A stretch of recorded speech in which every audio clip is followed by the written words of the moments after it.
2025 has been anything but peaceful, not just for ordinary citizens, but for the country's wealthiest as well. From April to the end of July, 6 high-profile Chinese billionaires have passed away under unusual circumstances. On July 27, Wang Linpeng, once the wealthiest man in Hubei province and known as a pioneer in China's home furnishing industry, was gone after an incident involving a high-rise building. He was just 50 years old.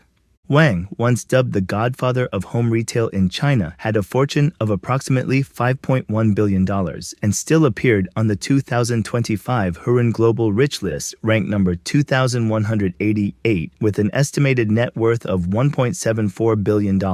Back in April, he was taken away for investigation and 372 million shares under his name were frozen by authorities. Only 4 days after returning home, news of his death surfaced. According to official media, he was lost following an incident involving a tall building. The company issued a statement citing natural causes, but many familiar with the situation questioned this explanation. 10 days before Wang was gone, on July 17th, another major figure in the home improvement sector, Zheng Yuzhou, the founder of Liang Home, left in a similar way at age 53. He left behind a chaotic mess, valued at nearly $140 million, over 2,000 households mid-renovation, 1,000 employees unpaid, and more than 300 suppliers left hanging. Zheng founded Liang Home in 2001 at the age of 33. With a sharp business instinct, he was one of the first to introduce renovation packages priced by square meter. At its peak, the company ran over 100 retail stores nationwide, pulling in over $112 million in monthly revenue. Just the renovation cost of a single store could hit $28,000 to $42,000. Monthly rent up to $11,000. Add staff salaries, another $2,800 to $4,200 per store.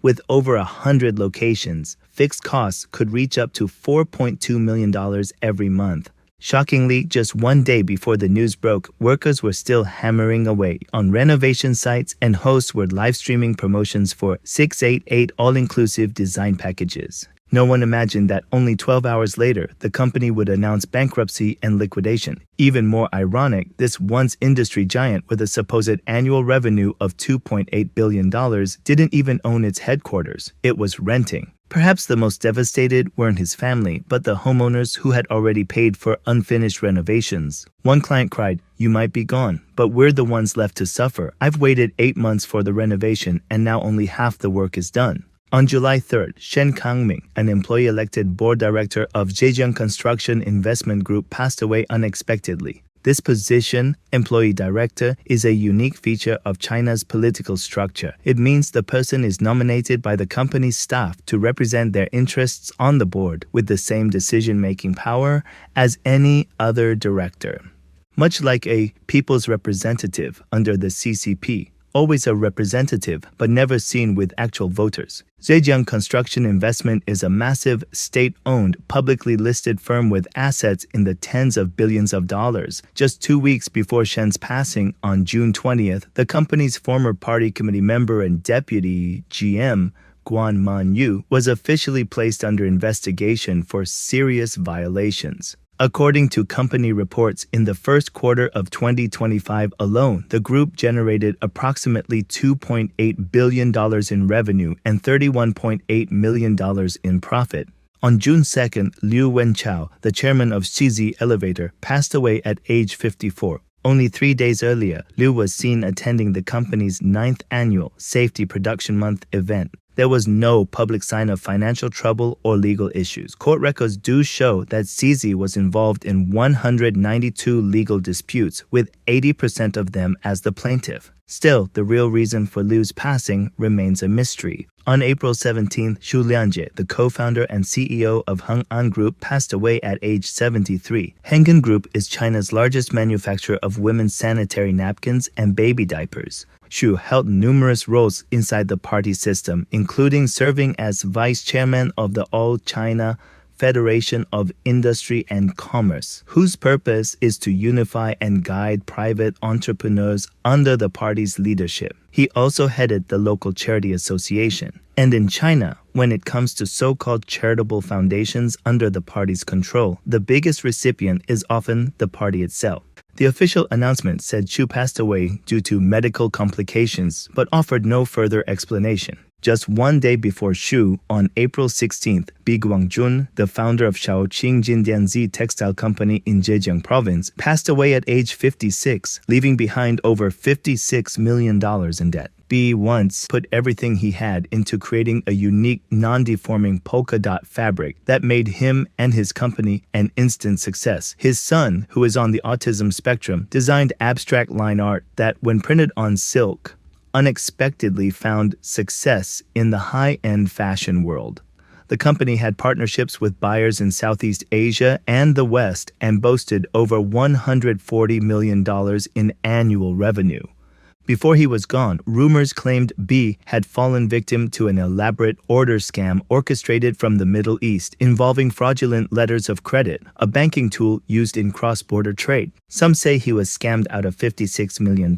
Others claim the losses exceeded $120 million, even as high as $140 million. He allegedly mortgaged all his company's assets and still couldn't cover over $42 million in outstanding debt. Workers' wages went unpaid. It's said that he sat on his balcony from 3 a.m. to sunrise before ultimately making a tragic decision from the 28th floor. His final words, "Fabric is like life. One wrong stitch ruins everything." But here's what can't be ignored. China and certain Middle Eastern regions have developed tight trade and infrastructure ties through large-scale initiatives. There are also reports that online fraud operations, once based in Southeast Asia, are now expanding into places like Dubai. So was Bai tricked by foreign fraudsters, or was there a familiar hand behind it? Most of the billionaires who have passed away this year were connected to the real estate sector. After the pandemic, the economy took a downturn, and young people stopped buying homes, let alone paying for renovations. The newly started construction area in China's real estate market has now fallen back to levels seen in 2006, shrinking by 70% compared to its peak in 2021. There's something eerily suspicious about the disappearances of these billionaires. Many mysteries that can't be answered often vanish, along with the people involved. Most of these tycoons were self-made, showing undeniable Chinese ingenuity and talent.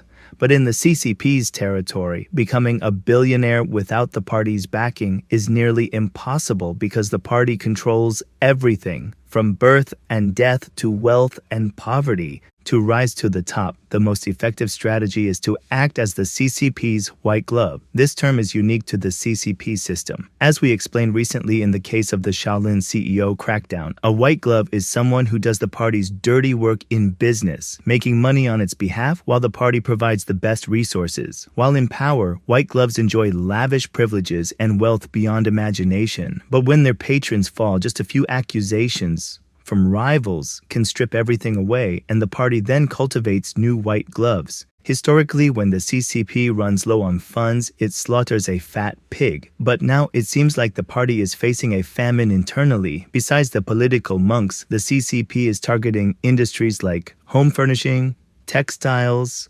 construction, oil, finance, and even the sanitary products sector simultaneously. It's a desperate feast. Before the pig goes completely skinny, they take whatever meat is left to fill their stomachs. The departures of these wealthy figures and the collapse of their companies have led to mass layoffs. Those who lost their jobs struggle to repay car loans and mortgages, causing a growing wave of bad debts for banks.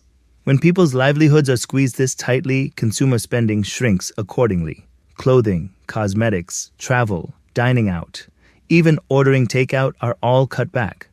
Expensive after-school tutoring and extracurricular activities for children are also disappearing from household budgets. With rising bankruptcies and increasing unemployment, plus a fresh wave of graduates immediately facing joblessness, whether bachelor's or master's degree holders, what options do ordinary Chinese people have? Many end up moving back to their hometowns, relying on family support. How many billionaires does the party need to sacrifice to plug its financial holes? The answer seems to be an endless pit. Now the CCP is forced to break down one sector to patch up another, barely keeping its grip on power. Along with political monks who serve the party, the regime is cracking down on multiple industries at once: home furnishing, textiles, construction, oil, finance, and even sanitary products. This desperate scramble is like a famine within the party itself. The fall of these billionaires and the collapse of their businesses trigger a domino effect of unemployment and financial hardship, sending shockwaves through society. But no matter how chaotic the situation becomes, it's crucial to cherish life. No matter how messy or uncertain things get, the most important thing is to stay alive. That thing you're chasing, the one you've put above everything, even your own life, might not actually matter as much as you think. Some challenges feel like a mountain sitting on your chest. Some days feel like the whole sky is crashing down. But a few years from now, you might look back and realize it wasn't the end. When you're still here, there's always a next chapter. When you're still breathing, there's still a way out.